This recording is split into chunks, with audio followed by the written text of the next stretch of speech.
नमस्कार दोस्तों, स्वागत है आपका मेरे चैनल गोविंद गोपाल में फिर से एक बार। दोस्तों, आज की इस वीडियो में हम और केवल बात करेंगे 69,000 शिक्षक भर्ती के इलाहाबाद कोर्ट के केस के बारे में, जिसमें हमने बताया था कि 3 तारीख को इलाहाबाद कोर्ट में भी इस केस की सुनवाई थी। जब पहले ही लखनऊ बेंच में रिजवान अंसारी के केस में ऑर्डर आ चुका है, वही मैटर इलाहाबाद में भी चल रहा था। कुलभूषण जी और मेन जो था आज वो था रीना सिंह जी का, उनके द्वारा ये कोर्ट केस डाला गया था, तो उन्होंने भी आज अपने केस को फाइनल करा लिया है। क्या कोर्ट ऑर्डर आया है हम आपको बताएंगे इस वीडियो में, और साथ के साथ हम आपसे एक रिक्वेस्ट करना चाहेंगे कि अगर आपने अभी तक हमारे चैनल को सब्सक्राइब नहीं किया है तो प्लीज़ हमारे चैनल को सब्सक्राइब कर लें, साथ में दबा दें बेल आइकन को, ताकि हमारी वीडियो की अपडेट आप तक पहुँच सके और शिक्षा मित्र से जुड़ी अपडेट आपको मिल सके। साथ के साथ इस वीडियो को लाइक एंड शेयर करना नहीं भूलिएगा। तो चलिए हम बताते हैं कि कोर्ट केस में क्या हुआ। 69,000 शिक्षक भर्ती को लेके काफ़ी विवाद रहा। जब परीक्षा हुई तो उसमें कट ऑफ 60-65 कर दिया गया था, लेकिन लखनऊ बेंच से रिजवान अंसारी का जो केस था उसमें रिजवान अंसारी को हल्की सी, थोड़ी सी कहेंगे, जीत हासिल हुई और उसमें 40-45 कट ऑफ कर दिया गया। पुराना ऑर्डर बहाल किया गया कोर्ट के द्वारा।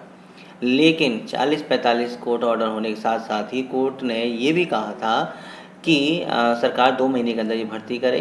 तो फिलहाल काफ़ी 1 सप्ताह से गुजर रहा है, लेकिन कोई भी सरकार की तरफ से प्रतिक्रिया नहीं आई है। ना तो ये भी क्लियर हुआ है कि सरकार डबल बेंच जा रही है या नहीं जा रही है। सरकार की तरफ से कोई आधिकारिक खबर नहीं आई है, तो अंदाज़ा लगाया जा सकता है कि शायद सरकार डबल बेंच ना जाए और जल्द ही 40-45 के आधार पर रिजल्ट जारी करके भर्ती शुरू कराए इलेक्शन के बाद। लेकिन अब बात आती है इलाहाबाद हाई कोर्ट में। इलाहाबाद हाई कोर्ट में जो एक केस चल रहा था उसमें भी इसी को लेके मैटर था कि सरकार ने जो 7 जनवरी का जो लेटर था वो निरस्त करना चाहिए, 7 जनवरी वाला, और कट ऑफ बिल्कुल समाप्त कर देना चाहिए। लेकिन आज रीना सिंह बनाम उत्तर प्रदेश सरकार के इस कोर्ट केस में लखनऊ के ही बेंच के ऑर्डर को लगाते हुए फाइनल ऑर्डर करवा लिया है, यानी कि एजेट वही आदेश करवा लिया है। यानी 40-45 का ऑर्डर अब इलाहाबाद हाई कोर्ट से भी हो गया है और सरकार को इस भर्ती को कराने के भी निर्देश दे दिए हैं।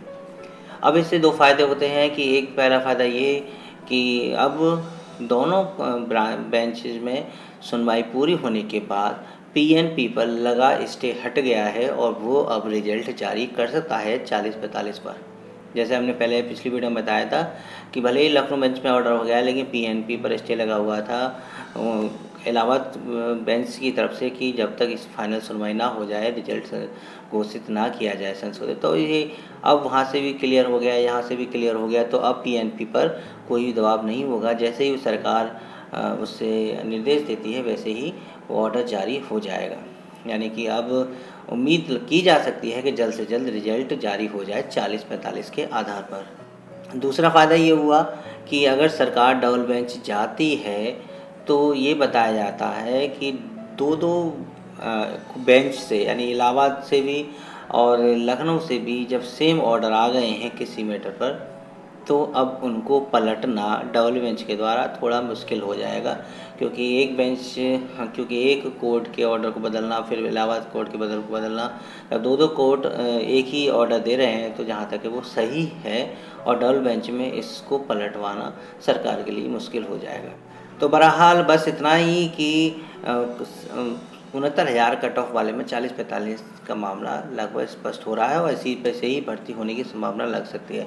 लेकिन अब हम जो दूसरी बात बता रहे हैं वो प्रिंट मीडिया के हिसाब से बता रहे हैं। अखबार में खबर आई थी कि 31 मार्च के बाद 1 अप्रैल से जो टीईटी पास शिक्षा मित्र नहीं है उनको निकाल दिया जाएगा। लेकिन भाई वो खबर उत्तराखंड की थी, हल्द्वानी की थी, उत्तराखंड की थी। उत्तराखंड में ऐसा अखबार में निकाला गया है कि जो शिक्षा मित्र प्रशिक्षण यानी डीएलएड और टीईटी पास नहीं है, शायद उनको रेगुलर नहीं माना जाएगा, उनको हटाया जाए।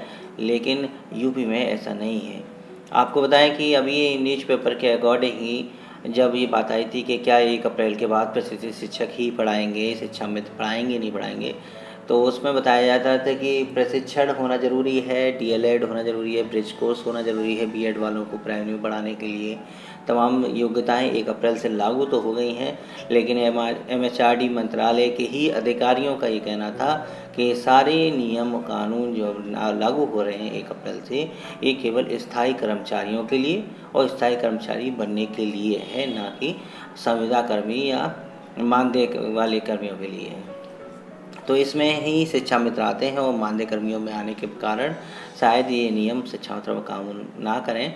तो केवल प्रशिक्षित होना ज़रूरी है और टीईटी होना उनके लिए ज़रूरी नहीं है। तो इस हिसाब से हमें लगता है कि एमएचआरडी के अधिकारियों का जो बयान है उसके अनुसार शिक्षा मित्र यूपी में एजेट पढ़ाते रहेंगे, क्योंकि वो प्रशिक्षित हैं।